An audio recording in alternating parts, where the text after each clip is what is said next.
y quiero presentarles a Asunción Álvarez del Río. Es maestra en psicología y doctora en ciencias en el campo de la bioética por la UNAM. Es profesora e investigadora del Departamento de Psiquiatría y Salud Mental de la Facultad de Medicina de la UNAM. Sus líneas de investigación son la muerte en la práctica médica y dilemas éticos de las decisiones sobre el final de la vida. Entre sus publicaciones están Práctica y ética de la eutanasia, Un adiós en armonía con Elvira Cerón y Decisiones médicas sobre el final de la vida en pacientes con enfermedad de Alzheimer con Isaac González y Joaquín Gutiérrez. Es nivel 2 del Sistema Nacional de Investigadores y miembro de la Academia Nacional de Medicina de México. Fue presidenta del Colegio de Bioética C de 2021 al 24 y es presidenta de Libertad para Morir AC y de la World Federation of Right to Die Societies. Es una eminencia, es Asunción Álvarez del Río, ha estado con nosotros aquí en el programa. Me da muchísimo gusto volver a recibirla y más con esto de su libro Por un buen final, un libro que les recomiendo muchísimo y que ahora nos va a platicar. Querida Asunción, bienvenida a Enlace 50. Muchas gracias, Concha. Muchas gracias por esta invitación, por esta oportunidad. Siempre es un gusto enorme platicar contigo y con todos los escuchas. Pues sí, y realmente conforme nos van pasando los años, que ya tenemos varios años platicando aquí en Sí. Enlace 50, por decirte casi 10, y Sí, has qué bárbaro. estado afortunadamente varias veces con nosotros, pues hemos ido evolucionando y aprendiendo, ¿no? De todo lo que Sí. sucede. Y quisiera yo preguntarte, estos últimos 10 años, por decirte que, no, que son del programa y en los que has estado, en toda tu investigación, conforme avanza la vida, ¿qué va significando para ti tu relación con el trabajo de la muerte con el que llevas 30 años? Pues en primer lugar, sin duda ha cumplido el objetivo que me llevó a empezar a trabajar con eso de encontrar una manera de tener paz para vivir con el hecho de que nos vamos a morir y que las personas queridas se van a morir. Quizá la paz viene de aceptar que eso no lo podemos cambiar, que en lo que podemos influir es en la forma de vivir, en la forma de apreciar, pues cada día, en la forma de apreciar a las personas que tenemos, pero también en valorar lo enorme que es darnos cuenta que ese hecho que no podemos cambiar y que pues, nos espera al final a todos, podemos influir mucho para que se dé de mejor manera, de una manera que pueda ser, bueno, no quisiera despedirme de esta vida quizá todavía, pero lo puedo hacer bien, lo puedo hacer consolador, puedo hacer las cosas que necesito hacer, puedo estar acompañada de quien quiero, puedo aprovechar el tiempo que me queda como quiero. Es decir, podemos tener control dependiendo de la enfermedad, dependiendo de muchas cosas se va a ver influido ese control, pero tenemos mucho que hacer para cerrar mejor nuestra vida si nos ocupamos. Entonces, sí me he dado cuenta de la importancia que tiene difundir más eso, educar más sobre eso. En primer lugar, a los médicos. Yo trabajo en la Facultad de Medicina y me gusta mucho el poder tener la posibilidad de tener grupos de estudiantes de medicina para revisar este tema y para reflexionar sobre lo que les toca hacer cuando tienen pacientes que ya no van a poder curar, pero que sí pueden acompañar en el final de la vida. Entonces, en primer lugar, a pacientes, digo a médicos, futuros médicos, pero también a los que seremos pacientes, los que seremos familiares o amigos de los que les toque antes que a nosotros, porque la mayoría de nosotros vamos a encontrar el final de la vida en un contexto de atención médica, aunque hay alguno, digo, también se puede morir de repente, por un accidente, por un acto violento, la mayoría vamos a estar en ese contexto en donde hay que tomar decisiones todo el tiempo. Entonces, darse cuenta de que lo podemos hacer bien si nos preparamos, si nos informamos, si reflexionamos sobre el hecho de que vamos a estar ahí, ¿no? De que la negación no nos ayuda finalmente. Nos quita control, nos quita poder. Es como taparnos los ojos y ya no poder hacer nada, ¿no? Entonces, eso es lo que más como que sigo constatando cada vez más todo lo que sí podemos hacer. Sí, y al final, o sea, has participado en muchas asociaciones, además de que has escrito muchas cosas. Cuéntame, ¿qué significado tiene para ti estar en la UNAM y estar en las asociaciones que estás y en las personas que has conocido alrededor de este tema que comparten tu pasión por aprender sobre una muerte digna? ¿Cómo ha sido tu evolución en esto? Pues claro, yo empiezo en la Facultad de Medicina creyendo que llego para poder tener la oportunidad de resolver un problema personal.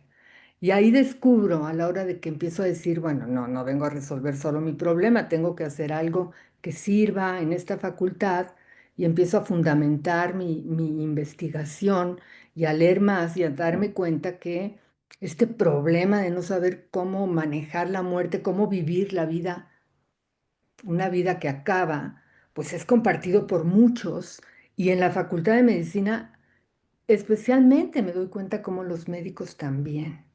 Entonces, pues eso me lleva a impulsar ese trabajo que, aparte de darme respuestas personales, sirva a otros. Después descubro el tema del poder elegir el final de la vida, el tema de la eutanasia, que es lo que realmente me pone en contacto con asociaciones y quizá donde más he encontrado algo que me encanta, o sea, me asombra, admiro, es formando parte de la World Federation of Right to Die Societies, la Federación Mundial de Sociedades, porque ahí se reúne cuando nos reunimos en congresos o cuando nos comunicamos porque hay que resolver algún tema. Realmente hay un compromiso de la gente por hacer que la posibilidad de llevar el control de nuestra vida hasta el final y elegir es enorme. Generalmente está formado por gente que viene de todos los ámbitos, que muchas de ellas ya jubiladas que dicen, yo ahora me quiero dedicar a esto. Entonces realmente hay mucha gente que está trabajando todo el tiempo por hacer esto realidad en diferentes países, con diferentes situaciones, con diferentes contextos, ¿no? Lo mismo pues en Australia que en Europa, que en Sudamérica. Es fascinante eso, ver cómo hay un convencimiento de que somos libres y tenemos que defender esa libertad hasta el final, porque eso nos da mucha paz y mucho consuelo ante el hecho de que a veces nos vemos atrapados en, bueno, nos podemos ver y mucha gente se ha visto atrapado en enfermedades que hacen que su vida ya no valga la pena, ya no la quieran, pero quieren tener un final, pues feliz, o sea, felizmente acompañados, con la tranquilidad, con la seguridad de que no van a sufrir más y de que se pueden despedir, porque ya en esos casos no es el miedo a la muerte, es el miedo a una vida, que no pueden disfrutar para nada. Entonces, eso es lo que más, siempre que voy a un congreso, es así como una vitalidad. O sea, congresos sobre el derecho a morir. Hay una vida que sí, es impresionante. Eso siempre me alimenta muchísimo. Qué maravilla. Y qué bueno que hayas podido, bueno, compartir, bueno, estar en eso y aparte eres la presidenta o no, la directora Ahora, mundial de esa asociación que ha implicado tanto compromiso tuyo y pues realmente has escuchado casos muy fuertes de distintos países y personas que han acabado en serios problemas por haber ayudado a alguien a morir. Y luego, pues, tu libro se dice así, por un buen final, saber qué hacer para morir con dignidad. Yo creo que la palabra dignidad, em, sabemos que es muy importante, pero yo siento, desde mi experiencia personal, que cuando empiezas a envejecer, esa palabra empieza a crecer sí, exponencialmente, ¿no? sí, Y de sí, ahí sí, hasta que te mueras. Y ojalá y sí. logres que la palabra dignidad sea gigantesca Sí, cuando te sí, sí, vayas. sí. Sí, ahorita, digamos, bueno, no es que seamos unas jovencitas, porque Por eso digo que la dignidad ya es más pero sí podemos importante. decir, no, yo de ninguna manera querría vivir, ponle, complétalo. O sea, si no me pudiera mover, si ya no tuviera que usar pañales, y a lo mejor llegas ahí y dices, ay, vale tanto la pena vivir, que no, yo sí puedo, pero tú lo dices. Tú lo dices, ¿por qué? Porque eliges más vida, porque dices, no, pues yo creía que no, pero sí. Pero sí puede ser que haya situaciones en donde digas, no, de ninguna manera sí, ¿no? Por ejemplo, si yo veo muy cerca o veo que se acerca, y lo he pensado muchísimo, y no sé si pueda cambiar, pero creo que no, pero no sé. Si yo veo muy cerca que voy a perder la conciencia de quién soy y la memoria de lo que he sido, aún confiando en que voy a estar bien cuidada, creo que yo no querría vivir así. Creo que ya me parecería indigno, pero no porque me traten con indignidad, sino que para mí sería una vida que ya no querría vivir, por ejemplo, ¿no? Y después, realmente, con todo lo que ya se puede hacer para el dolor, hay situaciones de un dolor inimaginable o de un deterioro inimaginable físico que a lo mejor dices, no, no, ya tampoco, o sea, ya ni como, ya ni leo, ya ni puedo hablar, ya, pues ya no, ¿no? Entonces sí, creo que se alarga a lo que no, ahorita no pensaríamos, eh, pero hay un límite y esa es la libertad, el decir, cuando llega ese límite, hoy tengo que poder contar con la posibilidad de usar mi libertad para decir, ya no más, hasta aquí, estuvo bien, pero ya no más. Sí, Es la libertad, que eso es maravilloso. Y después ya pensaremos que ojalá tengamos el valor, ¿no? O sea, porque también, esa es claro. la otra parte, ¿no? De decir, ok, yo la libertad y todo lo que aprendí, etcétera, etcétera.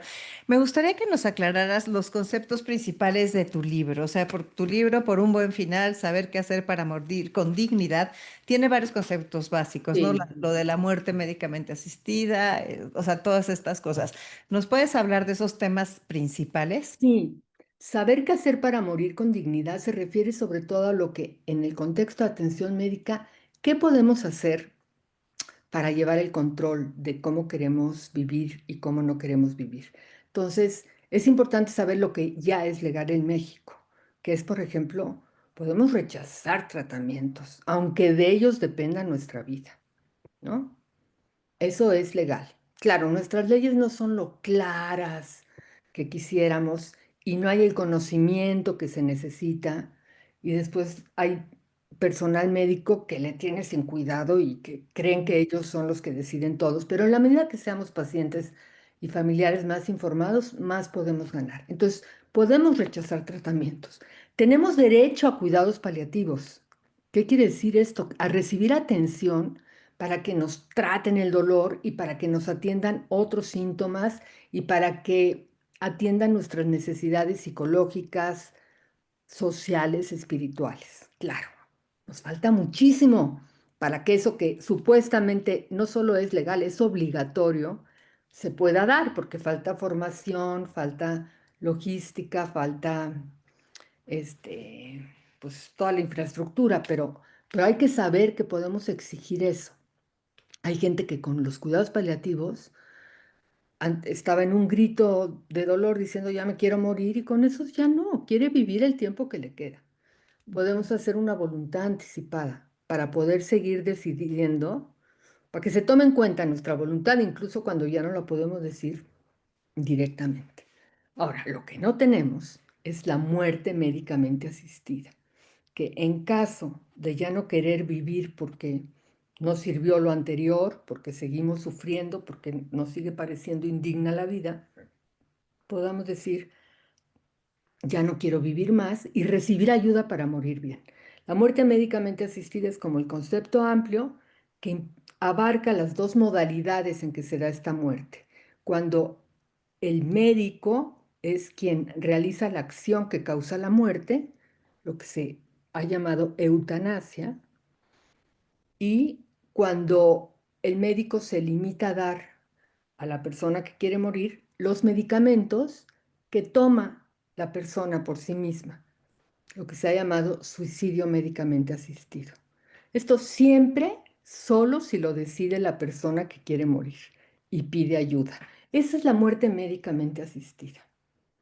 En el libro también hablo de otra forma en que se puede adelantar la muerte cuando alguien quiere tener el control para decir, yo ya Ujú, no quiero vivir más, o yo que tengo un diagnóstico de Alzheimer, no quiero avanzar ahí, y donde yo vivo, digo, es el caso en México, pero también en lugares, en Estados Unidos, por ejemplo, hay estados en donde se permite la ayuda y otros en donde no, pero nunca se permite a una persona con demencia en el estado temprano, porque en Estados Unidos solo se da terminales. Entonces, hay gente que dice, yo quiero decidir mi muerte y voy a dejar de comer y beber, haciéndolo muy bien, con guías, con acompañamiento. ujú, Se entiende que no es tan difícil como nos parece o no implica tanto sufrimiento como nos parece.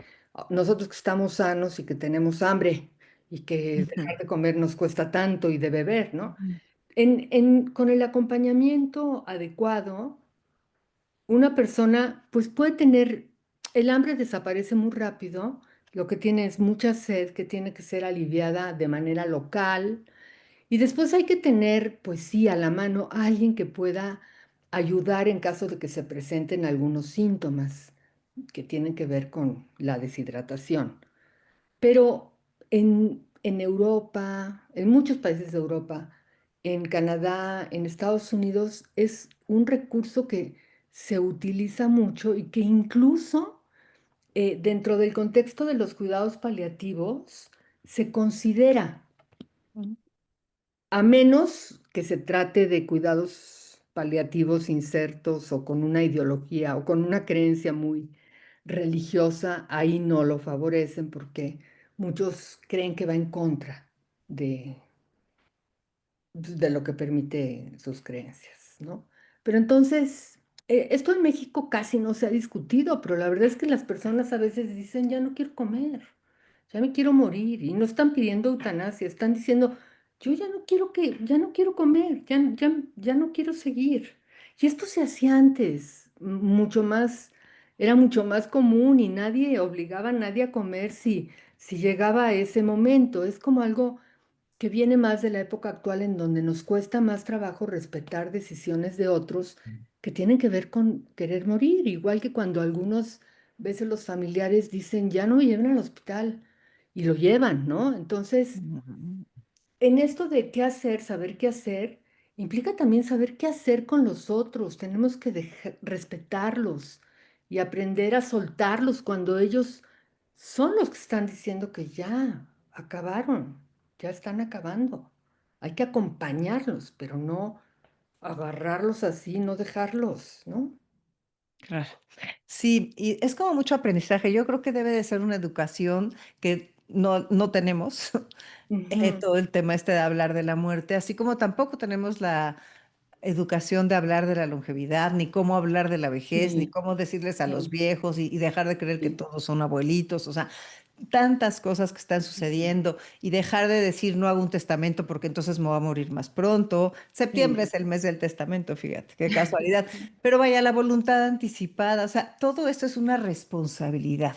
¿Cómo sí, hablamos de la responsabilidad de estas generaciones longevas que estamos empezando, pues, los boomers que estamos empezando a ser longevos? sí. ¿Qué responsabilidad tenemos, Es no? que es un cambio muy importante porque si pensamos en la generación anterior, pues les tocó la experiencia de personas mayores que no llegaban a ser tan mayores, entonces morían. Pero Ujú, ya ahora la experiencia es, se puede vivir mucho, se puede vivir bien, pero se puede vivir mucho mal. Y se tienen que tomar muchas decisiones médicas a cada rato. Entonces, ahora sí es una responsabilidad, primero porque nos interesa, ¿no? Si yo no me ocupo de mi muerte, pues quién sabe cómo me vaya con lo que decidan otros. Entonces, por un lado es esa responsabilidad, la verdad, así como somos responsables de la vida, también incluye el final, que es la muerte, también somos responsables. Pero aparte somos responsables de hacérselo más fácil a los otros, porque si nunca decimos nada, si no nos ocupamos, van a tener que tomar decisiones tremendas. Y además puede ser que nunca se pongan de acuerdo los que están decidiendo y entonces peor, porque así es más difícil actuar. Y cuando no hay acuerdo para los médicos es mucho más difícil y entonces ellos deciden, ¿no? Porque no pueden arriesgarse a que alguien que no está de acuerdo con una decisión, aunque parezca la mejor, después reclame, ¿no? Entonces sí tenemos una enorme responsabilidad. Tenemos que pensar, a ver, es nuestro final, tenemos algo que decir sobre cómo queremos. Y eso sí es más o menos más nuevo, porque las posibilidades son muchísimas más. Entonces, de nosotros depende si queremos evitar realmente estar en situaciones de encontrarnos atrapados, como no querríamos, ¿no? Imagínate ya, a lo mejor ya ni podemos hablar casi, apenas nos damos cuenta, pero no hicimos nada. Y entonces, pues a ver cómo nos va, ¿no? Entonces, sí, sí tenemos mucha responsabilidad. Y una de las responsabilidades es estar informados y Ajá, sí. aprovechar todas estas pláticas y todo lo que haya respecto a esto, porque ahí está. O sea, ahorita sí ya lo tenemos enfrente.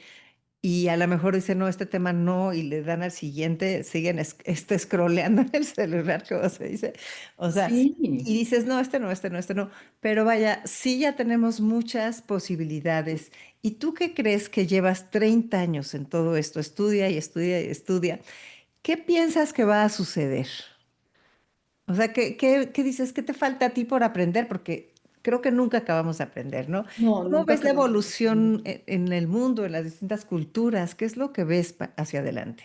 Mira, un hecho, bueno, tenemos que empezar a poder hablar más, eso lo quería mencionar, a poder hablar de este tema, porque en la medida que hablemos, que se hable más, sí se hace todo más fácil. El problema es que todavía hay grandes Ujú. obstáculos. Ahora, a nivel mundial, lo que sí veo yo es que aunque sea poco y como gotas, cada vez son más países y lugares los que legislan para que se permita decidir el final de la vida con la ayuda adecuada. Ahí van, por ejemplo, ahorita recientemente Eslovenia, por ejemplo, en Italia, en Toscana, en una islita que hay ahí por Inglaterra. Y antes, bueno, pues antes fue Ecuador, que fue una sorpresa. Colombia. Colombia, pero Colombia lleva mucho que sí, que está así, pero Colombia es, en Sudamérica es el modelo, claro. Entonces, como sea, ahí va, y en Estados Unidos son estados, pero ahí van aumentando y otro estado. En Australia empezó con un estado, hay 6 estados y 2 territorios. Empezó con un estado, ahorita ya son los 6 estados y un territorio, falta el otro territorio. Y así vas viendo cómo sí se mueve. Y cómo hay proyectos. En Uruguay acaba ya casi de aprobarse, falta que pase a la otra cámara, no sé cuál era. Pero entonces, sí, finalmente en todo el mundo hay personas diciendo, yo quiero eso. Y hay ahora legisladores diciendo, tenemos que atender eso, ¿no? Entonces, eso sí se va moviendo, eso no va para atrás. Ujú, Ninguna de esas leyes, con todo y que se ha intentado, en Estados Unidos se intenta cada rato como que echar la ley para atrás en algún estado. Eso ya no va para atrás. Son avances que lo único que hacen es pues, que otros también los quieran alcanzar. Entonces, yo creo que a la larga eso pues va a ser en muchos más países, ¿no? Y ya cuando veamos para atrás vamos a decir, pero qué bárbaro, ¿cómo? ¿Por qué era tan difícil conceder ese deseo, esa voluntad? Pero no, parece, si lo ves, parece muy absurdo. O sea, ¿qué trabajo hay en decirle a alguien que está con toda su competencia mental, muy claro de su situación, decir, ya, mi vida ya, que acabe, ¿no? Entonces yo creo que eso se va dando, pero tenemos que, bueno, sí educarnos más y hablar más. Es que si podemos convertir este tema en algo más natural, o sea, como algo más realmente parte de la vida, nos podemos enterar y podemos reflexionar en muchas cosas que hacerlo solo no es tan fácil. ujú. Pero cuando lo dialogas, pues te preguntas y entonces ya tienes que responder y entonces el otro ya supo y te da una idea. Entonces, sí necesitamos hablar que es gratis, hombre. O sea, no debería ser tan difícil. No debería ser sí tan complicado. Hay dos cosas que a mí que sé porque hemos estado cerca a esto, o sea, toda la parte, dime si estoy mal, de qué es más nuevo, cómo se está tratando de legislar y organizar la parte de las personas que tienen alguna demencia o un Alzheimer o esto. O sea, como que esto siento que está empezando o estoy Sí. equivocada. En México está muy incipiente, o sea, yo Ujú, creo que no se ha discutido. O sea, sí, cuando he tenido la oportunidad de dar alguna plática sobre el tema general de eutanasia, mucha gente dice, yo no quiero vivir con demencia, o sea, lo piensa enseguida para eso. Pero creo que no se ha expresado suficiente esta preocupación. Claro, yo estoy un poco sesgada quizá porque yo lo que conozco en otros países me llega mucho a través de la Federación Mundial y ujú, es un tema que se da en todos los países. O sea, es una preocupación de todos los miembros de todas las asociaciones que forman parte de bueno, de esta federación, el tema de la demencia. En, en algunos pocos países está muy claramente legislado. Alguien con demencia en estado temprano que todavía conserva la capacidad puede pedir la ayuda, puede recibir la eutanasia para morir. ¿Por qué? Porque cumple los criterios legales. O sea, puede hacer un pedido claramente voluntario, padece un sufrimiento intolerable, que en este caso es existencial, avanzo a ujú, la desintegración de mi personalidad, puede que físicamente no esté sufriendo nada, y no hay forma de evitar ese sufrimiento. Entonces cumple. En algunos países como Países Bajos, España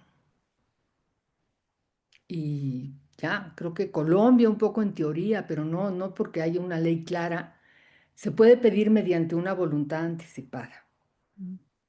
Yo, estando bien, digo, en caso de llegar a tener un estado avanzado de demencia, quiero que me apliquen la voluntad anticipada. Es bastante complicado esta opción, que da mucha tranquilidad a las personas, porque dice, ya no voy a vivir con demencia. Pero la verdad es que en el momento, cuando llega el momento, no es tan fácil aplicarlo, porque la gente a lo mejor dice, ¿cuándo? Cuando ya no reconozca a nadie. Y bueno, en realidad a veces uno no reconoce un día, pero otro día el día sí. siguiente Entonces, sí. ¿cuándo? ¿Cuándo? Y después aparte, si se ve como tranquila la persona y como que no tiene problema con, ¿cómo le vas a dar algo para que se muera? Es difícil para el médico. Entonces, yo creo que nuevamente aquí yo me inclino más, pues yo cuando sé que tengo demencia, yo tomo el control y yo decido no vivir. El inconveniente, no menor, es que pierdo tiempo de vida que podría disfrutar, porque Ujú, todavía estoy capaz para tomar decisiones así, ujú. pero no sé en qué momento, Ya no. ya no. Pero es una preocupación constante, la demencia. Yo creo que es el peor miedo. Hay estudios que dicen la gente tiene más miedo de la demencia que de padecer cáncer, por ejemplo, ¿no? O sea, es como, sí. Claro, hay quien dice, ¿y qué tiene de malo vivir con demencia si eres bien atendido? Bueno, pues eso que lo Mm, decida cada quien, ¿no? claro, Sí. claro. Sí, entonces son muchas cosas las que van influyendo y siempre ha sido como un aprendizaje constante. ¿Tú tienes confianza en que esto va a seguir avanzando? O sea, porque la sociedad va avanzando, tenemos más posibilidades de hablarlo, aunque sea poquito a poquito, Sí, pero sí has sí. sentido un avance en todo este Sí, tiempo. porque aparte la gente va teniendo experiencias, o sea, hay esta negación de la muerte, pero estamos como en un momento de cambio, porque la gente tiene experiencias cercanas en donde después de vivir esa experiencia de que alguien muere como no debería de haber sido, dicen, yo no quiero que me pase esto, a mí sí me dicen lo que me está pasando, yo sí me pasa. Entonces, esto nos da conciencia. Claro, a veces es doloroso decir, tuve que pasar por esto para adquirir conciencia, pero como sea, pues la gente justo va viviendo más, va viviendo también más en condiciones que no querría vivir y eso no se detiene. Entonces esto lo único que hace es aumentar la reflexión. digo. claro. Y además, conforme van avanzando los médicos, los estudiosos, los filósofos, los psicólogos, todos, o sea, y van avanzando en edad, pues la edad te va dando otra óptica, ¿no? Que yo creo que Sí, te da una lupa. pues sí, porque también ahorita todavía quedan los médicos que se formaron de una forma pero ya vienen otros y que saben Claro, más y que están claro. más enterados y que tienen sus propios, pues, reflexiones éticas también, ¿no? Entonces sí, sí va cambiando, no en todas partes y de todas formas las fuerzas que tratan de detener sí, existen, ¿no? Pero creo que sí, sí va cambiando. Sí, hay otro tema que, bueno, es un capítulo de tu libro y es cuando hablas de los niños. Sí, Y habrá muchas personas que aquí se están preguntando eso. ¿Nos puedes decir un poco de lo de los niños? pues lo más importante es tener, tener muy presente que los niños son personas muy sensibles, están como mucho más conectados que nosotros que vamos perdiendo conexiones. Entonces los niños captan todo, ¿no? Si está hay dos escenarios principalmente, los niños como enfermos que se van a morir, por muy triste que sea, también pasa, y por tanto, ya que eso no se puede cambiar, lo que hay que apuntar es a que se dé de la mejor manera. Entonces, cuenta lo que dice el niño. El niño es un personaje, bueno, dependiendo de la edad, porque eso sí puede Ujú. variar mucho. Si es muy chiquitito, así ya tiene 8, 9, 10, que se da cuenta muy bien. Entonces, hay que tratarlo como una persona que entiende, que merece ser respetada, ser tomada en cuenta. Ciertamente los responsables son los padres. Entonces, mucho del trabajo es hacer mediar como para que lo que los niños quieren esté en consonancia con los padres. A veces los niños ya llevan tanto en tratamiento que ya dicen ya no más. Y los padres creen que si hay más tratamiento automáticamente es curación y no es cierto. Entonces, busca lo mismo que pasa con los adultos, con los niños, buscar que ese final, si ya hay datos para saber que es inevitable, llegue de la manera más consoladora, satisfaciendo deseos de los niños que seguirán teniendo y respetándolos mucho. Y el otro escenario es cuando los niños viven una experiencia en donde hay alguien cercano que se va a morir. Hay que incluirlo. El niño se da cuenta de todo. Bueno, se da cuenta de que pasa algo y necesita explicaciones, necesita saber. Si no le explican, él se las da y entonces ya no sabemos qué se dijo. Entonces, si muere alguien muy cercano, a veces es un hermanito, por ejemplo, hay que, hay que incluirlo y decirle y preguntarle qué quiere saber, ¿no? Porque si no, también él se va a explicar qué le pasó a ese niño. Y a lo mejor algún día tuvo un mal deseo por celos o por... Y entonces dice, yo tuve la culpa y ya no supimos ni siquiera eso y vive con eso. Entonces, incluirlos y después aparte eso implica incluirlos en el manejo de ese duelo compartido, en lugar de decir, ay, no, que no sepa y protegerlo. No, formas parte de esto, a ti también te duele. Y cuando un duelo se hace acompañado y compartido, es más llevadero. Y eso es parte de la vida también. Entonces, incluirlos y también informarles y explicarles a su nivel, según lo que vaya queriendo saber, pero de manera muy clara, ¿no?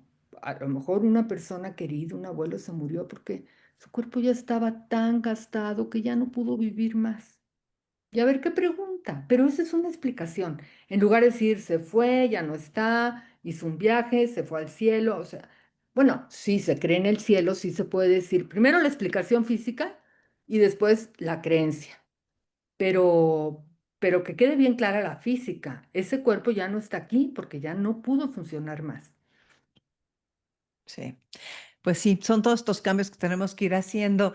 Y bueno, pues no puedo dejar de hablar del final, o sea, de toda Sí, la entrevista con la plática con Elvira Cerón, sí, que es tu amiga entrañable y que sí, habla, o sea, de una forma de la forma más directa, el capítulo le pones para concluir, ¿no? Y ajá. y bueno, quiero que o sea, con ella escribiste una diosa en armonía y pues es un momento difícil ahorita, pero me gustaría que nos digas, o sea, porque tus preguntas son lo más directo que hay siendo el epílogo, la conclusión de un libro tan lleno de información, de conocimientos, de compartir cosas que has vivido a lo largo de tantos años. A la hora de llevarlo de la teoría al corazón, que ese Sí, sería mi punto de vista. sí, pues sí. Pues sí, porque Elvira, yo le pregunté si ella querría que le hiciera una entrevista, que dijimos, aparte de que sea la conclusión de este libro que estaba en construcción, era como un epílogo al libro que escribimos juntas, ¿no? Y ella estuvo de acuerdo, muy generosamente. Y claro, la entrevista fue en un momento en donde ella estaba, pues, afectada por el avance de su cáncer, ¿no? Que llevaba ya un tiempo en tratamiento, que había estado respondiendo muy exitosamente, pero de repente tiene una mala noticia. Y ya habíamos acordado la fecha y esa fue la fecha que respetamos. Y ella además dijo, yo quiero llamar a esto, que era lo que más personalmente, como se definía, es del otro lado de la silla. Esta enfermedad que en esa entrevista ella dice que le ha regalado muchas cosas para su vida, como que necesitaba en su vida y que necesitó, o sea, fue hasta que llegó esta enfermedad que las vio y las movió y se enriqueció. Pero lo otro es que siendo alguien que lleva muchos años, más que yo creo, ocupándose del tema y acompañando a personas a pasar por la situación de estar enfermos y acercarse al morir. Ella dice, bueno, lo dice exageradamente, yo pienso, no sabía nada, yo creo que sabía muchísimo, pero dice, no sabía todo lo que no sabía, que sé ahora que estoy del otro lado, ¿no? Como que ahora, pues sí, además de ayudarme a mí, puedo ayudar mucho mejor a los que están, porque ahora sí sé qué es, ¿no? Y como que hay algo de esa realidad que mientras no la tocamos, quizá creemos que sabemos, pero no sabemos, ¿no? Entonces sí habla de muchas cosas de las pues que pueden ser como recomendaciones a otros, por ejemplo, qué cosas decir, qué cosas no decir. Eso me parece que es muy importante, cómo acompañas y cómo no acompañas. Y después, bueno, pues sus propios miedos y los de las personas muy cercanas y cómo le afecta eso también a ella y cómo es muy importante el poder hablar entre los que están pues con ella pasando por la situación y pues sí fue muy especial, fue muy conmovedor, fue un gran regalo el tener esa, esa conversación. Nosotros habíamos hecho el libro Una diosa en armonía, son diálogos, y este fue un diálogo más. Pues claro, ni imaginábamos entonces. ¿En qué año hicieron Un Adiós en Armonía? Pues lo empezamos a hacer como 2012, se publicó en 2015, pero sí, está 12, 2013, 2000. Yo creo que, Mm. mira, no, antes. Hay un capítulo que hablo de la muerte de mi papá, que fue en 2010. Entonces empezamos ahí, 2010. Se ha de haber acabado en 2013 y se publicó en 2015. Y fue 10 años después. No, no, la entrevista fue el año a principios del 24. Sí, esta, la del libro nuevo, Sí, pero el otro lo publicaron a lo mejor en 2015. sí, Pues todas estas cosas hacen que se humanice todos estos conocimientos. sí, porque sí, no son teoría. No, exacto, como que son nuestros, es tu amiga, es la persona con la que escribiste el libro. O sea, ella está diciendo que está del otro lado de la silla y todos sabemos que vamos a estar de este y del otro lado de la silla y luego muertos. Entonces, Sí, sí, entonces es así claro, como sí, pues una toma de conciencia general y la maravilla de poder tener herramientas. sí, sí, porque la pelea no es contra el hecho de que vamos a estar muertos, ya perdimos. pero toda la riqueza está en cómo queremos transitar hacia eso y sobre todo, cómo no, y de veras pensarlo, porque, porque después uno se pregunta, ¿y por qué terminó así? Si ¿quién hubiera querido eso? Entonces, como que sí hay que pensarlo, porque si no, se toma una decisión mala y otra y otra y otra, y acabas como creíste que nunca querrías acabar, ¿no? O sea, si ahorita nos preguntamos, ¿y tú cómo quieres morir? Claro. Pues, acompañada, sin dolor. Bueno, hagamos todo para que sea así. ¿En Sí, dónde? porque Si sobre se todo ya puede. sabemos que se puede y ya Sí. sabemos que, o sea, antes lo veíamos como algo, ni siquiera lo pensábamos o inconcebible. A ver, Mm. Asunción, dime, las personas que quieran leer tu libro, ¿cómo le hacen? Este libro está en una editorial muy bonita que se llama Palabras y Plumas Editores, pero la distribución sí es limitada. Entonces, yo sugiero dos formas.